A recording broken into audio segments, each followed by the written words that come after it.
My name is Mendel Cheng. I'm a fraternity brother of Ric from the University of the Philippines.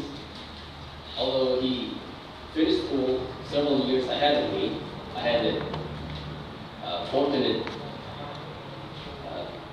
was fortunate to know him better here in Houston area. He was very helpful to me, and we became close over the past 15 years here in Houston. Before I go on, I'd like to read out some words that were sent to me by one of his closest fraternity brothers. His name is Mario Santos. He couldn't come here himself, so he asked me to read this for him. And also, I'd like to, on behalf of our fraternity, I would like to convey our deepest condolences to his family, especially for Ethel, his children, Michelle, Eric, Katie, Richie, the whole fraternity, as well as our sorority, sister sorority, has expressed so many, given so many messages of condolences. I don't know if you had a chance to read them, Eric. If it were possible for them to come here, there would be several hundred of them here today. He was truly one of the most prominent members of our fraternity, and he touched several generations of fraternity brothers. Okay, let me go ahead and says this message is from Mario Santos. Ric and I were very close since our days in Diliman.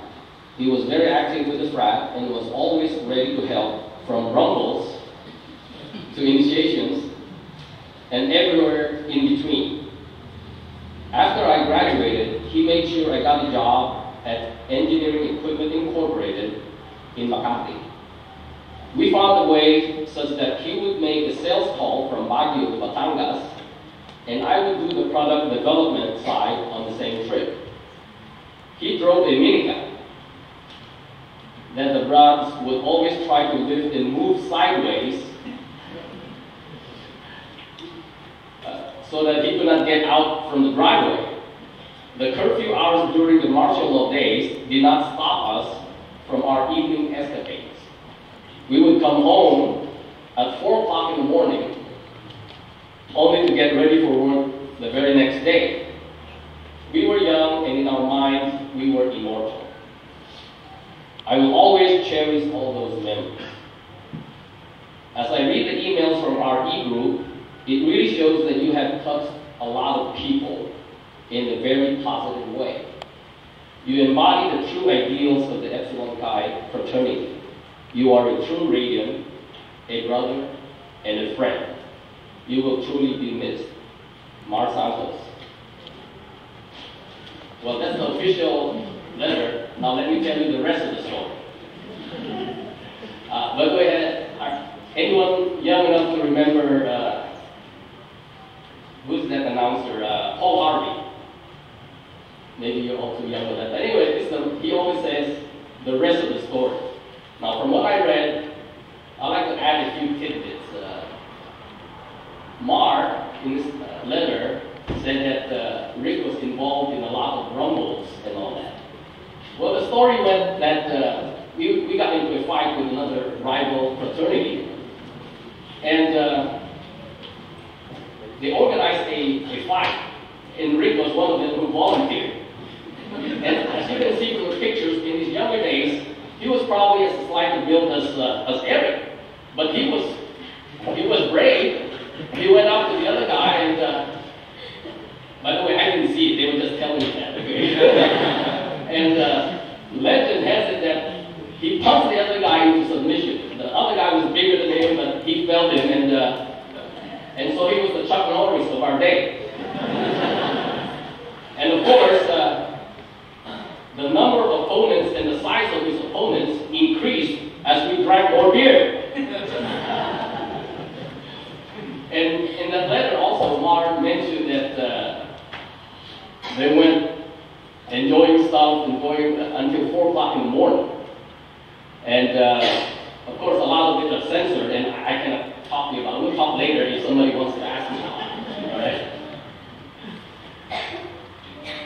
Which is why I was so amused one time when I was at Ric's house and we were doing karaoke, and would you believe one of the songs that he sang was of all the girls I loved before.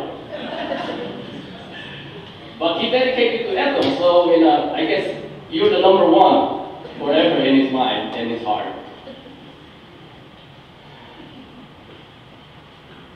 And talk about Ric, he always, Jimmy had mentioned that before, that he had, as well as June, when I mentioned that Ric has a zest for life.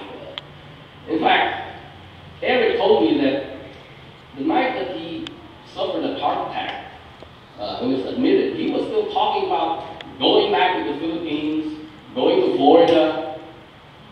He was one stubborn guy. He will not give up, like the two gentlemen before me said. He wants to do something, he will do it. Whether it be business or whatever, he will do it. Forget what the doctor said. And I remember one time also that we were dining at Gold River. And Ric has been in declining health, so he has some dietary restrictions. Well, the rest of us guys, we ordered this, and somebody ordered crispy pata. I don't know if anybody's familiar with that. It's a nice dish. He ordered that, and I was looking at him, and what's going on here? And then the waitress asked him, "What else do you want, sir?" "I'll take Diet Coke." Well, at least he was trying to maintain his diet. But anyway, I'm just telling the stories to stress that Ric had a zest for life that few of us have. Sure, we're sad that he passed away at 61 years old. That's way too short for what a lot of people would think for life on earth. But I can say this, for his 61 years, Ric has put more into his life. He has fought more battles than we have, started more businesses than we have, helped a lot more people than most of us would have. So let us not mourn too long about the passing of our dear friend Ric. Let us remember and celebrate his life, that we should count ourselves fortunate to have been touched by him. Thank you.